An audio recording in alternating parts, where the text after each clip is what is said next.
बच्चों, mathematics class 8 NCERT books मैंने ली है जो आपके अब फाइनल एग्जाम होने वाले हैं उसमें काफ़ी हेल्प करेगा। काफ़ी इंपॉर्टेंट चैप्टर है और हम कर रहे हैं chapter number 8 exercise 8.2 comparing quantity. मैं हूं हरी सर और आप सभी बच्चे देख रहे हैं आपका अपना यूट्यूब चैनल चलो कदम बढ़ाई।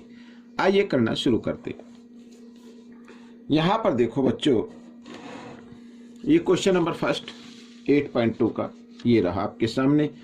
बहुत ही इजी है। क्या कहता है, a man got a 10% increase in his salary. ठीक है, एक मैन को उसकी सैलरी में 10% इंक्रीज हो जाती है, सैलरी 10% इंक्रीज हो गई। If his new salary is 1,54,000, यदि उसकी न्यू सैलरी जो है 1,54,000 है, फाइंड हिज ओरिजिनल सैलरी, यानी उसकी पहले की सैलरी या ओरिजिनल सैलरी हमें फाइंड आउट करनी है। तो बिल्कुल इजी है भाई, ओरिजिनल सैलरी फाइंड आउट करनी तो आप उसको एक्स मान लीजिए, लेट कर लीजिए, लेट हिज ओरिजिनल सैलरी। ठीक है ना, जो फाइंड आउट करना है उसको हम क्या कर लेते हैं, एक्स मान लेते हैं। ठीक है, यहाँ पर अब बच्चों इक्वल टू हमने क्या कर लिया, एक्स कर लिया यहाँ पर। ठीक है, क्या किया, एक्स कर लिया। अब यहां पर हमें करना क्या है, देखो इंक्रीज कितनी हुई 10%, तो यहां पर लिख दीजिए इंक्रीज हुई 10%। तो x का 10% निकाल लीजिए, कितना होता है, इधर कर लेता हूं। तो 10x इंटू 10/100। ठीक है, ये हो गया 0 से 0 यानी x/10 आ गया। ठीक है, ये इंक्रीज हुई तो उसकी न्यू सैलरी क्या बन गई, न्यू सैलरी हो गई बच्चों, एक्स थी ना, इसमें हमने क्या किया, x/10 को ऐड कर दिया, इंक्रीज जो हुई वो उसको ऐड कर दिया। अब इस x के नीचे आप 1 ले लीजिए।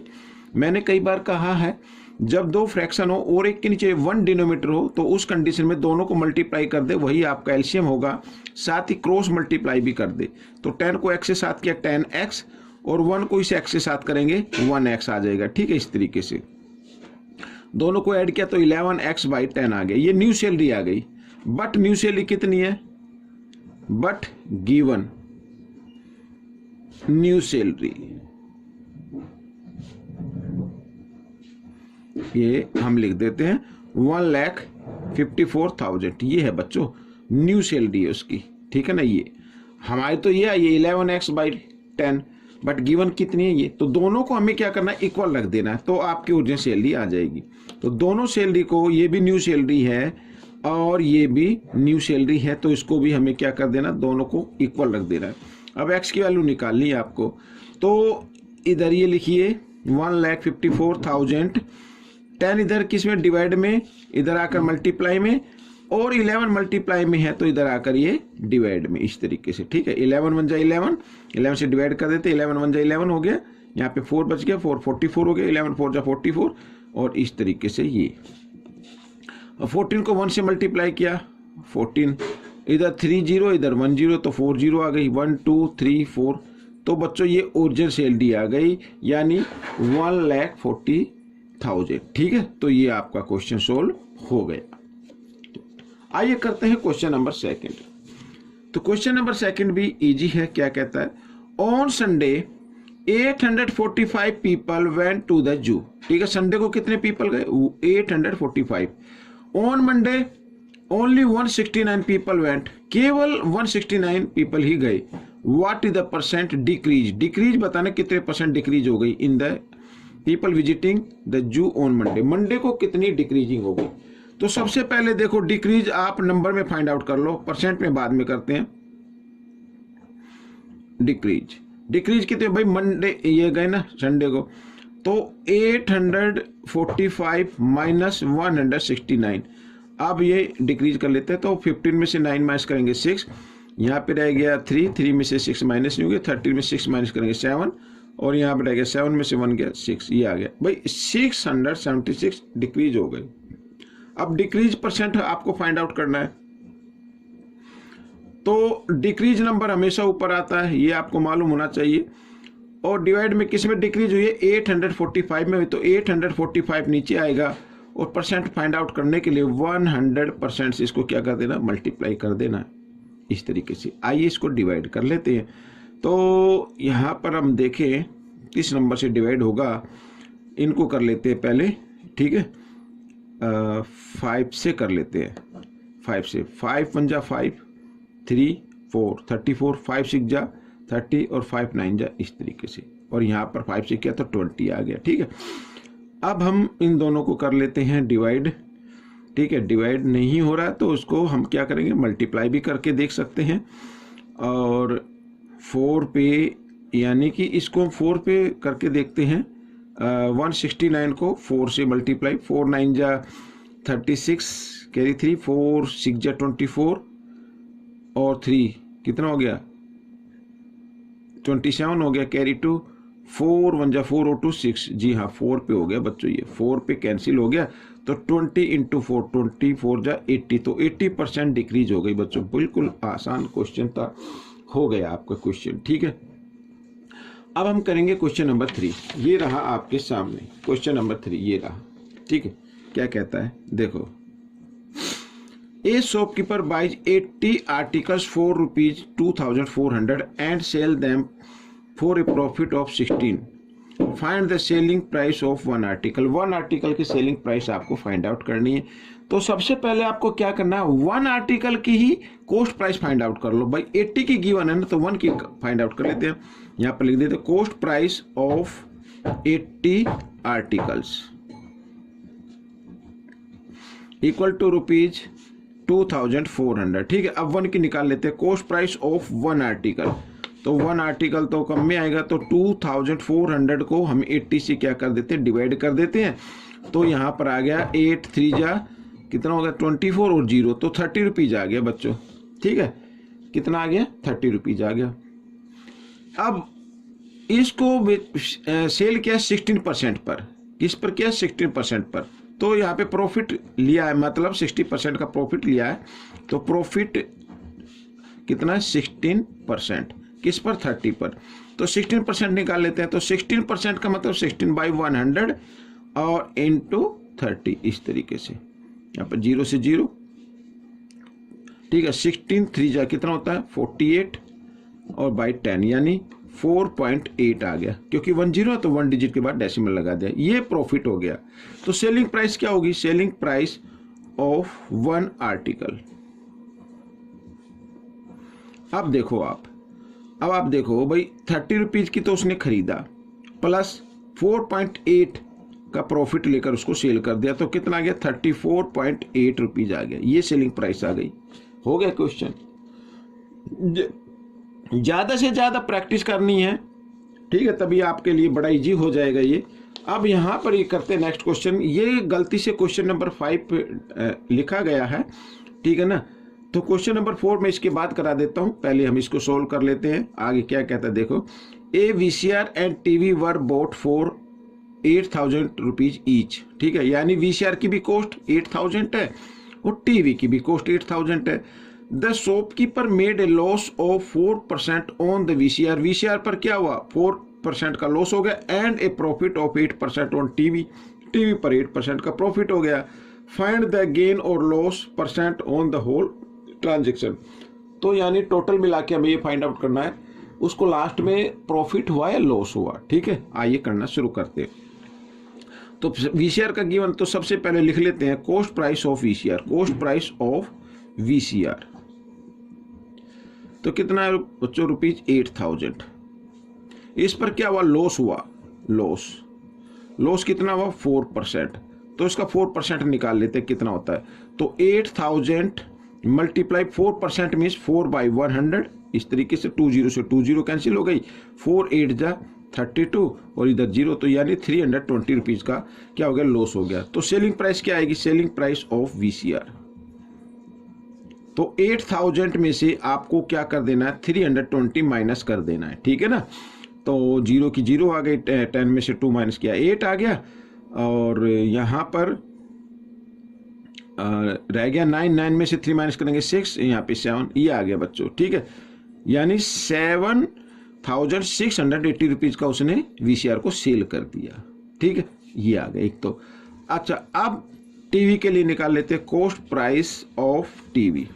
टीवी की कॉस्ट प्राइस क्या, ये भी 8000 रुपीज है, ठीक है। लेकिन इस पर प्रॉफिट हो गया कितना, यहाँ पर लिख देते हैं प्रॉफिट हो गया कितना, हो गया प्रॉफिट 8% का। तो 8000 का 8% निकाल लेते हैं इधर, ठीक है। तो 8000 मल्टीप्लाई 8% का मतलब 8/100 और 20 से 20, 8 8 जा 64 और यहाँ पर 0, तो 640 का क्या हो गया, प्रॉफिट हो गया। तो सेलिंग प्राइस क्या हो गई, लिख लेते हैं सेलिंग प्राइस ऑफ टीवी।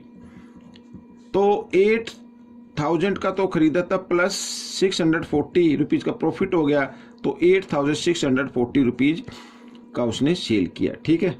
अब हम टोटल ट्रांजैक्शन में देखते हैं उससे लॉस हुआ या प्रॉफिट हुआ, ठीक है, और परसेंट में भी हम उसको फाइंड आउट करेंगे।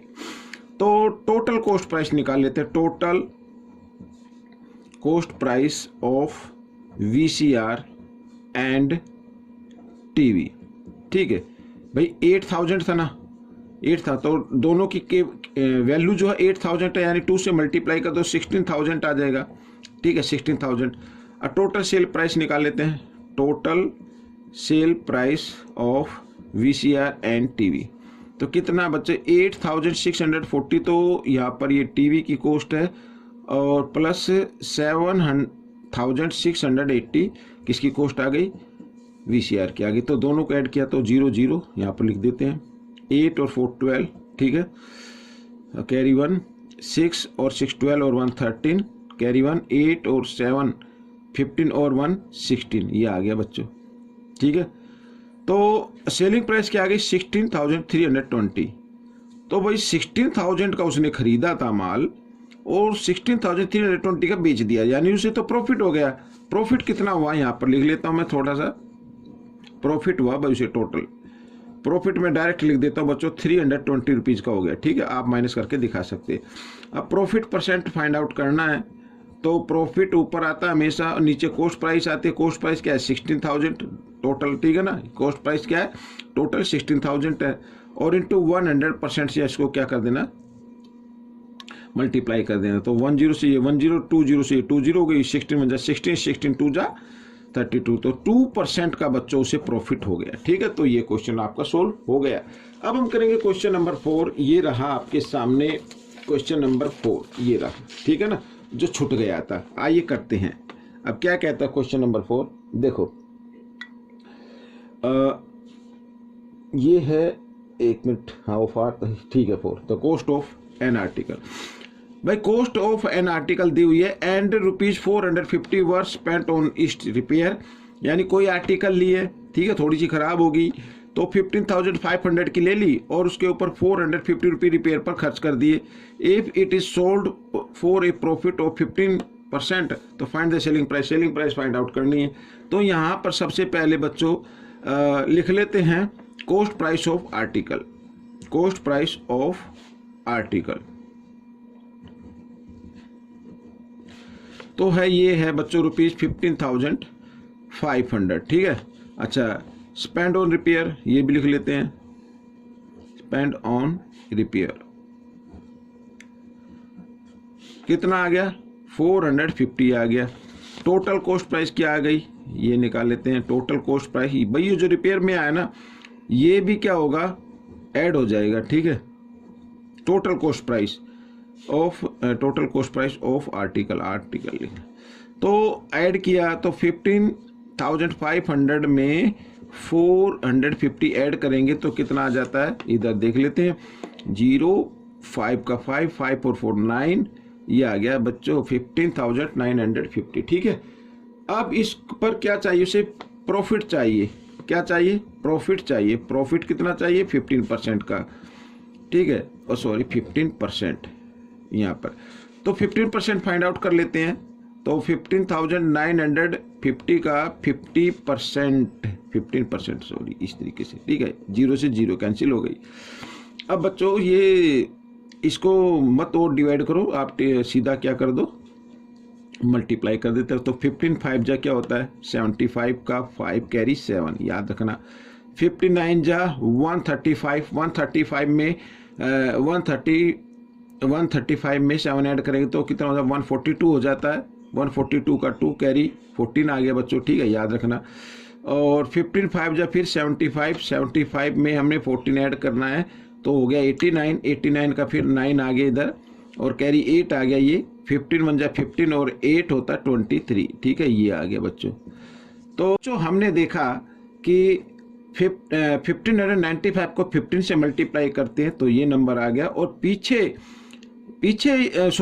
यहाँ पर 10 है 10 है तो 1 डिजिट के बाद डेसिमल लगा देना, मीन्स इतना प्रॉफिट हुआ, ठीक है।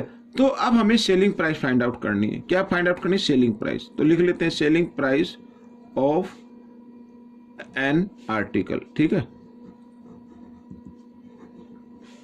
तो बच्चों सेलिंग प्राइस यानी कोस्ट, टोटल कोस्ट प्राइस 15,950, ठीक है, और सेलिंग प्राइस में क्या आ गया 2,392 और 0.5 आ गया। इनको ऐड कर दीजिए बच्चों, आपकी सेलिंग प्राइस आ जाएगी। तो 5 का 5 लिख देना इधर, 2 का 2 आ गया, ठीक है। 9 और 5 14 होता है, 14 का 4 कैरी 1, 9 और 3 12 और 1 13, ठीक है, कैरी फिर 1 आ रहा, 5 और 2 7 और 1 8 और 1, ये आ गया बच्चों आपका क्या आ गया, सेलिंग प्राइस आ गया आर्टिकल की। तो ये क्वेश्चन आपका सोल्व हो गया। आपको ये क्वेश्चन कैसा लगा मुझे जरूर बताना है, और इसमें से सीखकर दूसरे बच्चों को भी सिखाना है। अपनी प्रैक्टिस के लिए सिखाइए या फिर ज़्यादा से ज़्यादा प्रैक्टिस कीजिए अच्छी रैंक लाने के लिए, अच्छे मार्क्स लाने के लिए। आपके मार्क्स तभी आएंगे जब आपकी प्रैक्टिस अच्छी होगी। मिलेंगे नेक्स्ट पार्ट में, टिल देन थैंक यू।